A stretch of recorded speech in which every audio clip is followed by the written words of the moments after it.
righty. I will call the meeting to order at 6:01 p.m. First order of business is to review and approve minutes of January 14th, 2025. They looked very good to me.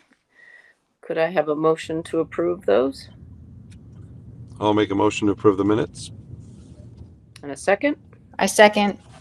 All in favor? Aye. Yeah. Aye. All righty. On to financial statements. Shelley sent us the report. I did. The only thing that I want to comment on the report that I don't think is included in there yet, but we'll see the effect of it next month, is that we did have to have the classroom locks replaced on one of our classrooms, and that was sort of an emergency. The door was not unlocking. So we're currently looking at what it'll take to upgrade the other classrooms, because we anticipate that we could continue to see some problems. So Kristen, Bruce, and I are in conversation about that. I think the one repair that we did have to have was like $1,200 or $1,500. So it was pretty costly for the one classroom. So it's not going to have a budget impact. I just wanted to let you know that it was something sort of unforeseen and a little bit costly that came up. Otherwise, no other major changes, still keeping a close eye on all of the accounts to make sure that we can make up for what we're anticipating for losses. Kristen and I are in close communication about how things are going. And for the record, 11 warrants were signed, totaling $102,200.93. Just keep spending that money. All righty. Principal's report. First of all, any questions for Shelley? Nope. Alrighty. Principal's report. Kristen sent us the report ahead of time, as always. Looks like a lot of exciting stuff going on. Yes, and last month I reported on the DIBELS. This month, the NWEA, which is given from third to sixth grade, and it's a great indicator in terms of students, where they're at and their trajectory. Currently in reading, 63% of the students were at benchmark, a little lower than we've seen in the past, but we are in year 2 of a new program. Math, 75% of the students at benchmark, which we were thrilled to see. So our plan of action, we had all of our data meetings in each grade level to help determine which students needed further intervention. We rearranged schedules for our interventionists and a few others to meet the needs of those students. And I shouldn't have put this is my opinion. The program doesn't allow for students to read. And so we're looking at ways that we can get that in, because the program is very group and partner reading and teacher reading. So want to try to work to get that in. Another exciting news, 6th grade through their spaghetti dinner, and I'm drawing a blank. Spaghetti dinner, and there was one other thing that they did. Sorry, Jamie and Emily, but they were able to cover 52% of the cost of the trip for every single student in the class. So that's a huge financial burden off the families. Really pleased with that. And I'll do school choice when it comes up in the agenda, if anyone has any questions. All righty. Any questions for Kristen? Nope. I'll look for the school choice. All righty.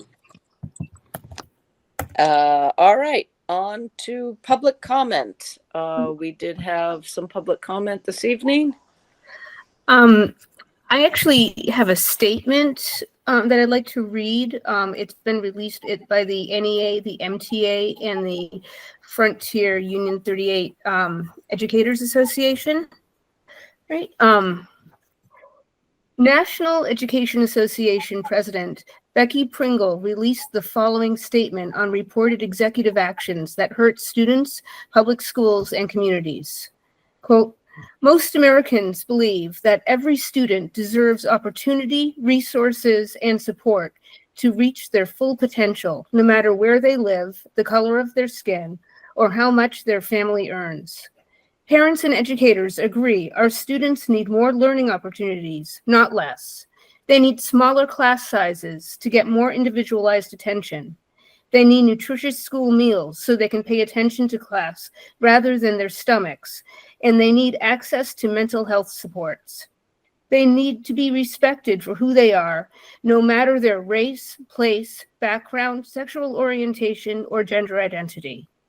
And our students need to learn the good and bad of our history to be prepared to succeed in our diverse and interdependent world. And from MTA President Max Page and Vice President Deb McCarthy, we have this statement, quote, "We condemn in the strongest possible terms the directive that would allow ICE agents to raid and arrest students in our public schools. It is repulsive to our shared common values, and this cruel policy shatters the trust that families place in our educators and our public schools as safe havens and inflicts lasting trauma on innocent children. As educators, we stand in solidarity with immigrant advocates, community allies, and all who fight for justice and humanity. We will fight against this policy with every tool at our disposal and remain committed to ensuring our public schools are spaces of learning, belonging, and safety for all students." Darius Modesto, superintendent from Frontier Union 38 schools, released 2 statements regarding immigration concerns and revisions to Title IX or challenges to LGBTQ+ rights. Union 38 Educators Association fully supports all of these statements that have been made and appreciates that our superintendent sent these out to ensure our students are supported and protected. We know that not all superintendents have come out with statements supporting these marginalized communities. We feel fortunate to be in a district and community that values all of its members.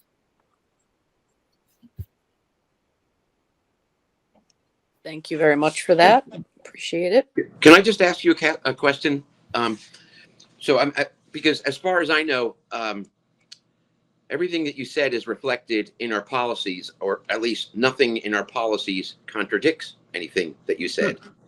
So policy-wise, what would you have us, if you were us, what would you do now? What would you do differently that we haven't done already? What would I do differently? Yes. To be honest, I can't think of anything in particular. I feel, I feel very appreciative of the statements that Darius has made. And really the sort of, I think the feeling among the people I've spoken to is that the administration has really had wonderful messaging around this. And at this point, I feel like that's what we can do. Okay. Personally. Good. Well, thank you very much. Thank you. I don't think we have any other public comment. Unfinished business, FY26 budget.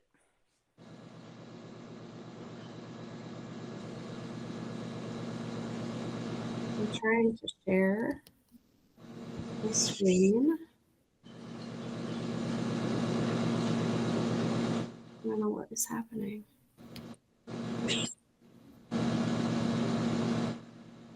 You had it. It was like showing up in duplicate on my end, and I couldn't see the document. Try again. If it fails, I will jump in and save the day. All right. Is it there now? Yep. Okay, perfect. All right. So we did have a brief conversation about the budget in the January meeting. So we're going to review that information and then talk about next steps and where the budget stands today under draft 2. So as a quick reminder, $22,000 roughly is a 1% general fund budget increase. We're looking at a level service-based budget. There's no new requests for FY26. So for level service, we've included increases in salaries district-wide. So that includes placeholders for IAs and teachers because we're in no negotiations and do not know what the COLA increase will be, as well as increases for school-based staff and central office. We did have an adjustment for the ESSER grant. We started off with a $30,000 deficit because we used ESSER money to help offset FY25. We also talked last month about a sick buyback expense of $21,000. And then we had made adjustments based on actuals from prior years of about 27,000. So those changes before we even applied the salary increase totaled 3.53% of the 7.05 that we talked about, which was level services. So that's a pretty significant number between the 27,000 adjustment for expense accounts, the ESSER amount, and then the sick buyback. So if we didn't have that expense, we'd be in a much better position. So that's really some of the challenge that we're facing this year. So let's look at draft 2 and what we've done in draft 2 to make changes to bring that 7.05% down. So you can see the ESSER adjustment in there. The retirement expense we have moved to school choice. I recommend that we pay for that expense in the new year from the school choice revolving fund. We have adequate funds in that account right now, and we do not anticipate Conway to have a revenue loss. We expect that Kristen will be able to replace any outgoing students, particularly sixth graders, with new enrollments. So we should be in a positive position and able to handle that on school choice next year. Salary increases are not actually reduced. We didn't cut any staffing. What we've done is apply the rural aid money there. So the rural aid allocation was, let me just remember, $30,000 that we're applying to the budget. And then you can see the other adjustments. So the transportation COLA, that's in our contract. That is something that we cannot avoid. Software and hardware adjustments of $5,000 based on existing expenses. Summer stipends based on actuals, and then heat and electricity was a $10,000 adjustment based on our actuals for several years, and same with the central office insurance shared cost. So we're looking at, after removing the sick buyback and applying the rural aid, the budget being at 5.25% for level services. So that was a 1.80% reduction. Any questions about that before I keep going? No, it's sounding better though. It is sounding better. Yeah. And we'll continue to talk about our options. The other thing I want to point out, because I know Jared's probably doing the math. I'm telling you that we reduced by 51,000, but 155 to 115 is only 40,000. The reason for that is that I did make a salary adjustment based on our first proposal in the negotiation. So that actually brought up some of the teacher and IA wages a little bit. So it's eating up some of that 50,000 that we had to change for. So just so that you all know that my math is correct there. All right. So I just put in a caveat here for you that using rural aid is a little bit of a risk. The funds are not guaranteed. They're subject to appropriation. While the state has made a commitment to try to increase rural aid, we won't know what that amount is until well after our budget is already approved. So we are, taking a chance that if it doesn't get funded at least to the same level, we could be starting off with another deficit next year. And also the formula is based on student enrollment and density, so that could fluctuate. We have seen a drop. Conway didn't have an impact, but Whately did lose $5,000 based on the formula calculation. So it's just something for us to be aware of as we go through the budget process.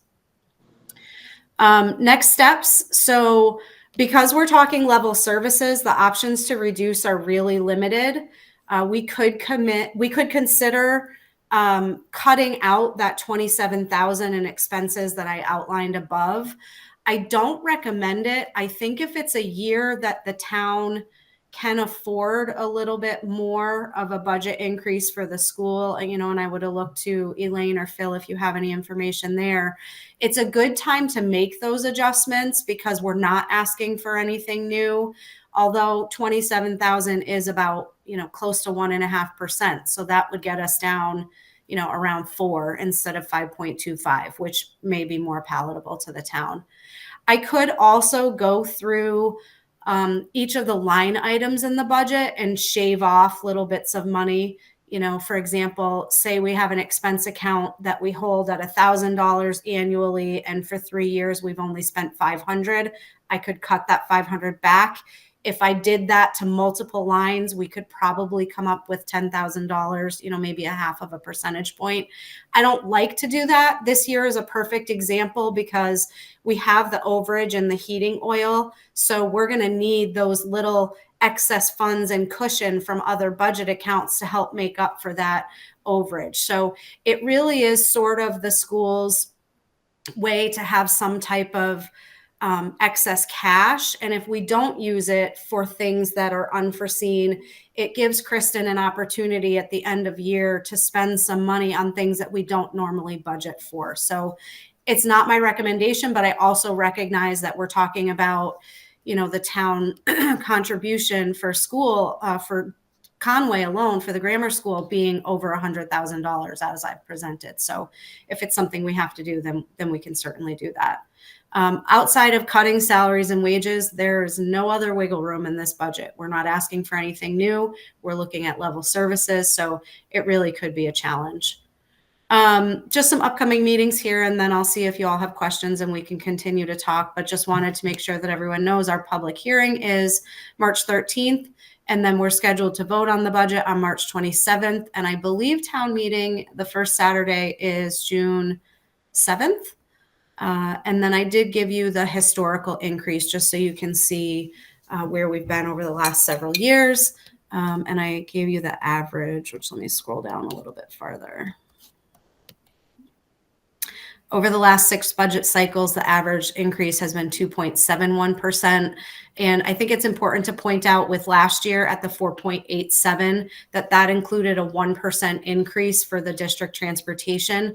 If you remember, our contract was up for renewal and rates came in significantly higher. It impacted everyone across the board. If we did not have that increase, 3.87 could still be slightly high, but I think it's within the norm for most of our smaller schools.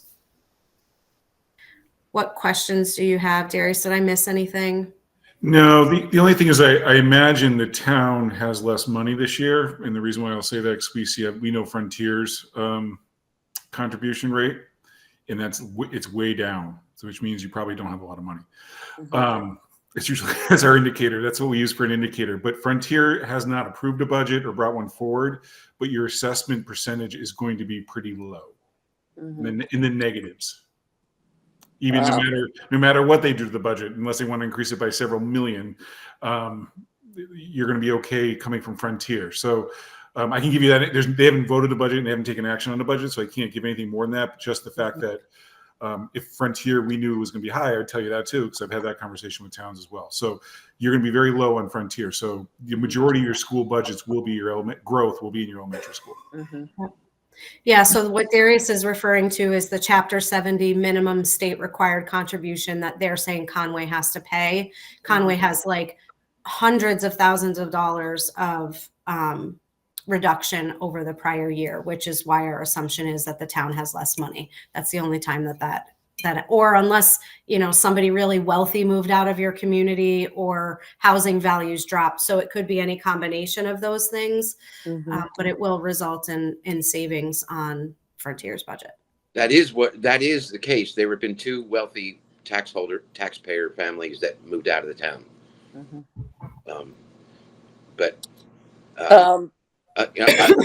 I would also say, though, I mean, maybe Elaine has additional information about the town's financial health, but I would say that those various options that you listed, Shelley, if you can keep juggling them for another month, I think a lot of that is outcome determinative with how we do with the teachers and IAs. I think we'll learn a lot more once that is resolved. And note that the time that we have set for voting the budget can be moved by you. With the town running much later, you just have to talk with the select board. We may have a phone call into them on this phone call. That's a bad way of saying it. Somebody in the room might know that, but they need to usually know about 6 weeks prior to town meeting, what our final number is. But if we need to kind of wait and see where things land in those certain things, we can push that off. You'll have to put another meeting on the books or you could do the early May. I have to look at the calendar. But I mean, they could vote in April's joint This joint, Yeah. but either you can do it one of these too. Yeah. But the other side is that it's a self-inflicted. Unlike Frontier, who has a meeting date they have to meet by. You guys are, as a town, you are your dates are self-inflicted. That's the way to say it. All right. I mean, I agree with Phil. I also am curious what the finance committee will think of the options because they're hard at it at this point too. When does your health insurance, is that on a 3-year cycle going out to bid? Do you put it out to bid, or is it a standard thing? No, so Conway is part of the Hampshire County Group Insurance Trust. Okay. And rates were just renewed at the last trust meeting, and the town is going to see an 18% increase on HMO and 20% on PPO, as will Frontier, Deerfield, Whately, like all. Sunderland doesn't participate with the trust. That's the only one of our towns that doesn't. So there will be some significant growth in their budget for health insurance costs. Yeah. I did talk about that with our representative Jan, and It's crazy. yeah, it's savage. But I think I know our town administrator's point of view right now is try to get the teacher contract settled as soon as you can, so that the rest of the dominoes can fall. But Elaine, that might be a good idea to put it off for a few weeks so that can happen. We could still put it off after we meet with the finance committee on the 13th, right? Yeah, we could put a vote off till after we meet with the finance. But generally, we're supposed to have a number on the 13th, and then vote on the 27th. I don't know. There are probably some legal requirements about that. I don't know if we can have a public meeting and then not have another public meeting before. As long as it goes down. Yeah, I think Darius is probably right. So I say we go ahead with the current status of it and then see what they have to say. Yeah. Okay. So public Other hearing, we want to present the 5.25%. Yes. I mean, that's what I think. I don't know what other people think. I mean, you know what Phil thinks. Yeah, I think so as well. I think, Shelley, your point earlier about testing the waters with the fact it's a level set budget just is equating to 5%. It's makes it more palatable, or at least more presentable. Right. The end of ARPA money too. I mean, ARPA's been a savior last few years. So that's come to an end. Yeah. Okay. Did the town use ARPA in a way to save free cash, or are they down in both areas? I missed that. What was that? Did the town use ARPA funds to increase their free cash? You know what I'm saying? Like they used ARPA funds instead of using free cash. No, we used it for almost entirely. We used the ARPA money for the sick pay buyback and for the but almost all of it went for the public safety building. Okay. Yep. Which is moving along. Yeah.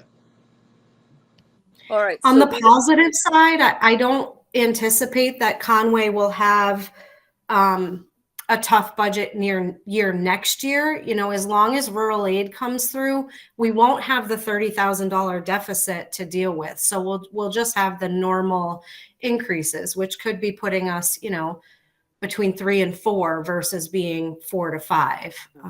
So that's a positive thing. And we've been really good for a number of years. I mean, again, we can still change it, but I think we take the next step with it as it is. So we don't need to do anything today. Just decide to go forward with that. Okay.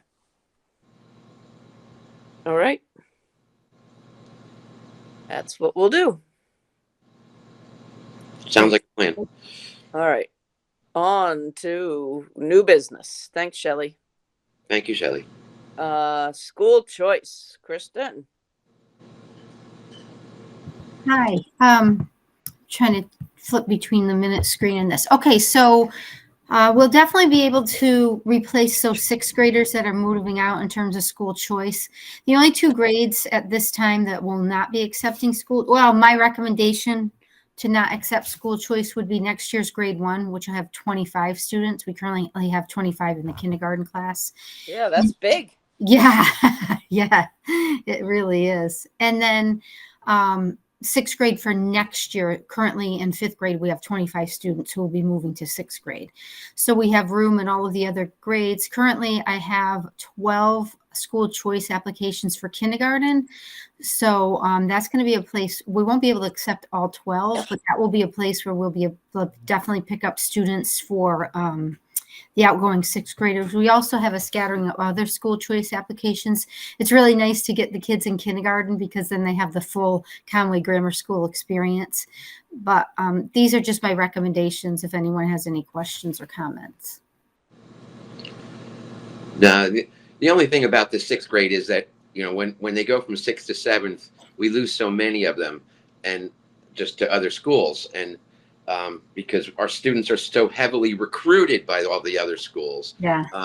You know, that's the one that if it's possible to go over that magic number by even just 1 or 2, that would be beneficial because they'll be part of Frontier. That, you know, they can be part of Frontier for the duration that's in the town's best interest.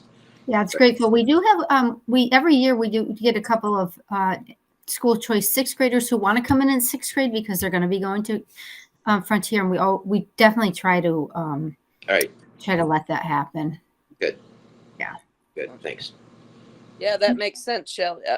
Kristen, not to take any more for those two. Now, was this big class in kindergarten a surprise? Like, were these a lot of people that showed up out of the woodwork, or? A combination of both. There were, the census is never completely correct. And so we had quite a few. I think we had 11 coming from pre-K.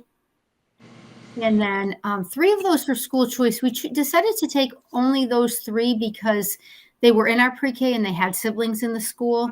So we have, so that leaves us with 22 Conway kindergartners. Wow. Yeah. Yeah. Which is great, but Wow. Yeah. Well, we have lots of school choice. Like I said, 12. I think at this point it's a high and more coming in. So Yeah. word is out, which is great. Yeah, definitely. I actually just talked to somebody today whose grandchildren both went to Conway School Choice, and they were just reminiscing about how awesome it was. So Great. Good to know. So do we need to take a vote on your recommendation? So you need to officially vote that you will accept school choice. You'll be a school choice school next year. And then you can say be a school choice school and run off the principal's recommendations. But I need officially in the notes that you are a school choice school because I got to submit it to Desi. Okay. So moved. Second? Second. All in favor?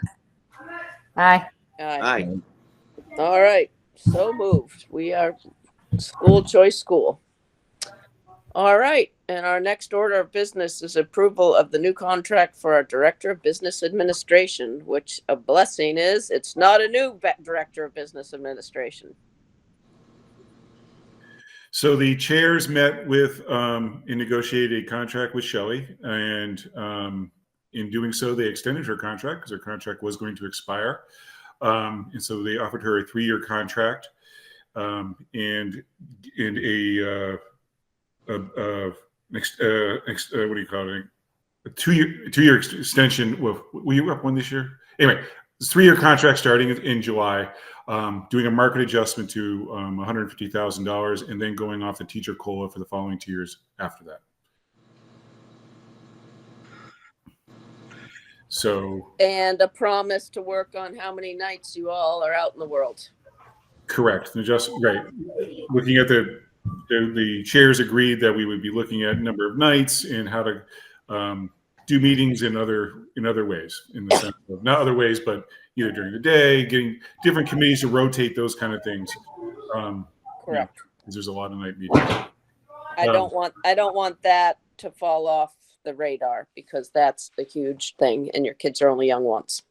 So anyway, so can I have a motion to approve this negotiated contract for our Director of Business Administration? I will happily make a motion to approve the contract. I'll second. All in favor? Yeah. Aye. Congratulations, Shelley. Thank you, Shelley, for staying with us. Thank We you. really appreciate it. Thank you. Very, very significant for our district. Okay, on to immigration enforcement in schools. Well, if you saw the recorder, it kind of did a summary of mostly what I'm talking about, but we're on the front page today with that. So basically, I did send out a note to families. There's a lot of concern about immigration enforcement in schools. And the big fear that, we send our child off to school and they don't come home because the law enforcement picked them up there. Schools used to be, just give a little bit of background on that so people have an understanding and anybody watching us understanding. Schools were considered sanctuary sites, as well as houses of worship and some other kind of odd places. And where, immigration enforcement would not be done. As you may or may not know that, in 1982, there was a ruling that schools were opened to both. I'm trying to pull up my thing here. And Pyler versus DOE, the Supreme Court held that public elementary and secondary schools may not deny any child residing in jurisdiction and they have access to public education, whether the child is present in the country legally or not. And so I think that's kind of where I want people to understand, especially as you being the lawmakers of the district, that students have the right to be here, and we should be educating all students, no matter what their legal status is, because not only does it benefit our country, if they stay here for the duration, if they end up going somewhere else, it forever changes their lives and puts them in a positive place, and that's what we should be doing. And to set them up by saying, come to our schools, and then we may take immigration action on you while you're there, I think is despicable. So, outside of the whole immigration conversation, I'm not talking about that. I'm talking about the enforcement of it taking place in schools. So, that being said, I did send you sample policies and statements that you could make as school committee members. That's up for you to discuss. I did already put a procedure in place and trained all the administrators and their front office staff. Quite frankly, it's very straightforward. If there's any immigration, please do contact the school for information, or to try to locate somebody. They need to contact the superintendent's office and myself, and I do have Shelley and Karen Ferrandino trained as well on what to do in that matter, where we would use our legal team to review any documentation. And the concern was, it's like, what do you mean by documentation? There are two different types of warrants. There's one called a judicial warrant, which is signed by a judge. And so if someone's going to do a search and seizure on your house, they would need a judicial warrant to enter your premise. The other thing there's a warrant that is produced by the Office of Immigration. I don't know the official title of it, but it's where their officers are working off of information in order to do their work in picking up either illegal immigrants who may have broken the law or been being processed and that kind of thing. So they have their own internal warrants. Those are not legal to enter a school. Okay, they can be done in a public place, but a school is not considered a public place. It's a public school, but not everybody can just walk through the front door. We have a level of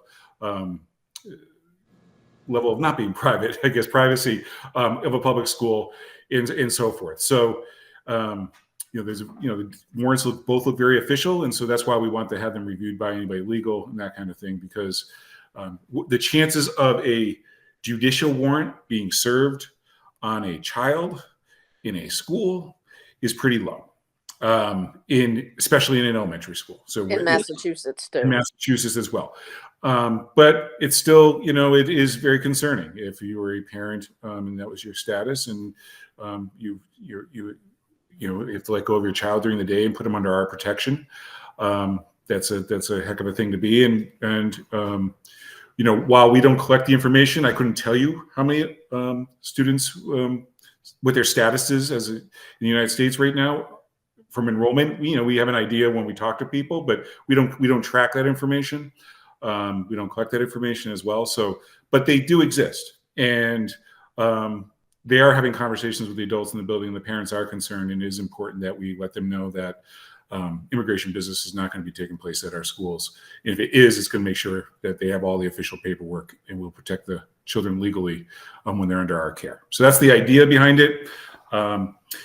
Before you, the Frontier is going to be talking about the policy and the resolution at their meeting next week. And so I didn't want Frontier to get ahead of you because they meet the second week of February. I will tell you that both Sunderland and Whately would like to discuss doing an official policy similar to the one that I did send out to you.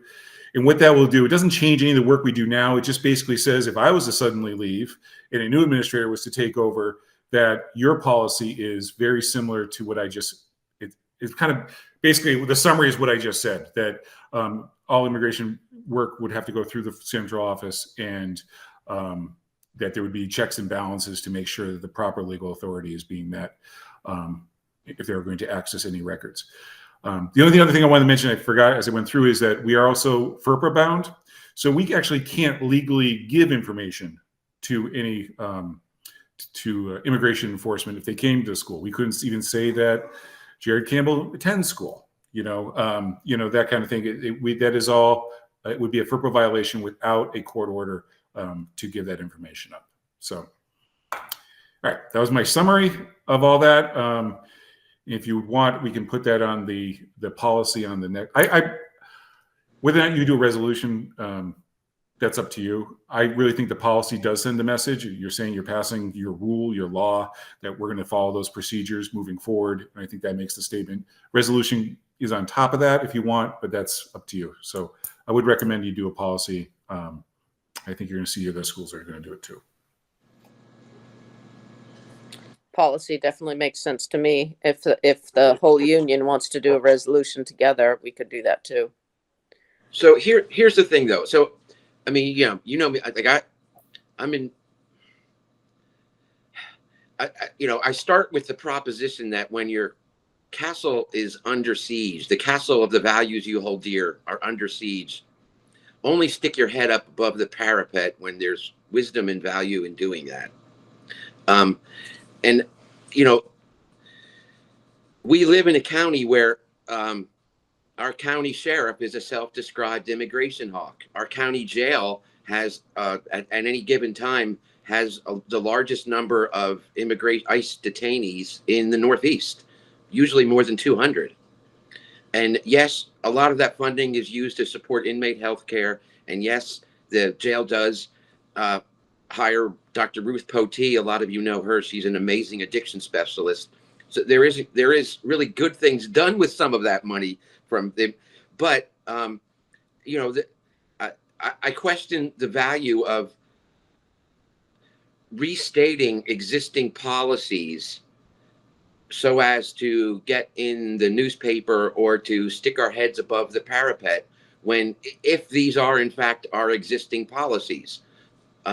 So to the extent that we could tinker with existing policies to clarify something, I think the policy that was put before us includes a lot of additional things, and the resolution seems kind of virtue signaling-ish. So, I mean, I think, the important thing is that it be really clear in our policies that a judicial warrant be shown and that any immigration enforcement go through central office. I think that is really important, but that's it. That's kind of the extent of everything else is sort of duplicative of existing policy. And I mean, I get that parents are and other people are concerned and have a lot of concerns, and they should be concerned. I'm concerned. We're all concerned. But whether or not when they call you point them towards existing policies or new policy that says the same as existing policy, that's not a reason to do public virtue signaling. It's good enough to say this is where our existing policy is.